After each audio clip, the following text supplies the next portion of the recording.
The statement by Belio Kipsang that national ID cards can now be delivered within 3 to 7 days, and even the same day in Nairobi, is one of those announcements that sounds like a miracle in a country where wananchi traditionally measure government services using the calendar of the Old Testament. 40 days and 40 nights and still waiting. Recent government efforts have indeed aimed to speed up ID processing timelines to about a week as part of a broader registration reform ahead of national programs like voter registration. I want us to unpack this moment with practical wisdom and some bit of humor. The first thing I get from Belio Kipsang's statement is the politics of speed. This is when the government suddenly runs like a border rider escaping the police. Traditionally, applying for an ID in Kenya felt like planting a mango tree. You plant it as a youth and harvest it when your beard turns gray.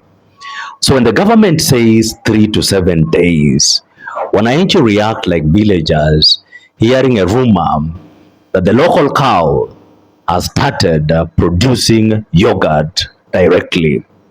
It is possible, but let us confirm with the neighbor. Luo elders were right when they said that when the drumbeat changes, the dancer must ask who changed the rhythm. Politically, fast ID means something important is happening behind the curtain. It means elections are approaching. It means digital services are expanding, or it means the state is trying to improve its reputation with citizens. In simpler terms, government speed rarely increases accidentally. It always increases strategically. In African politics, identity cards are not mere plastic cards. Identity cards are voting keys. Identity cards are SHA access keys. Identity cards are bank access keys and government opportunity keys. Luo elders were right when they said that when the granary is opened early, visitors are expected. Speeding up issuance of ID cards are often signal preparation for civic participation, especially voter registration circles or social service expansion. It is like a landlord who suddenly repairs the gate before visitors arrive. You know definitely that visitors are coming. Belio Kipsang says that in Nairobi, IDs will be issued the same day. Nairobi sounds like the republic inside the republic. African elders were not wrong when they said that the child near the cooking pot eats first. Citizens up country are saying, so Nairobi gets IDs in one day. Meanwhile, in the village, the chief is still looking for the ink pad. We need justice for the villagers in this country. But you see, this also reflects a long-standing political reality in Africa. You see, development in many African states moves from the capital into upcountry. Be that as it may, our country has an interesting tradition. Things can be printed fast. They end up being collected slowly. But here is the plot twist, ladies and gentlemen. Even as processing improves, hundreds of thousands of IDs remain uncollected nationwide. This is classic African governance theater, where the government says, we printed your ID, and the citizens say, I thought you were joking. African elders were not wrong when they said that you can lead a cow to the river, but you cannot force the cow to take water.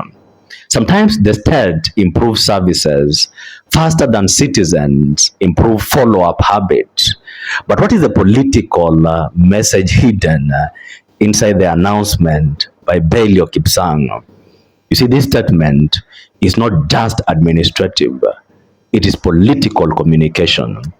It quietly says government is becoming efficient, systems are improving, citizens are being included, elections are approaching. So we need you, ladies and gentlemen, to trust us with your documents. Again, Luo elders were right when they said that when the chief speaks about roads, he's also speaking about where he wants people to travel. Speedy IDs encourage voter registration. Speedy IDs encourage digital service enrollment. Speedy IDs encourage economic participation. Speedy IDs encourage national database strengthening. And it also encourages political goodwill. Because in Africa, we measure government performance not by speeches, but by queues. If wananchi walk into Huduma Center and leave before lunch with their ID receipt processed properly, then truly the river has changed its direction. But if the queue still looks like a Nairobi matatu stage on Monday morning, then as Bukusu elders say, the drum was loud, but the dance never started. The bottom line is, when government starts delivering IDs in 3 to 7 days, it is like a village well suddenly producing clean water overnight. People are going to celebrate, people are going to doubt, people are going to investigate, and politicians are going to smile quietly in the background. Because in African politics, speed is never just speed. It is strategy wearing running shoes. My name is Biketi. If it is your first time here, make sure to subscribe and to follow this channel for more political analysis.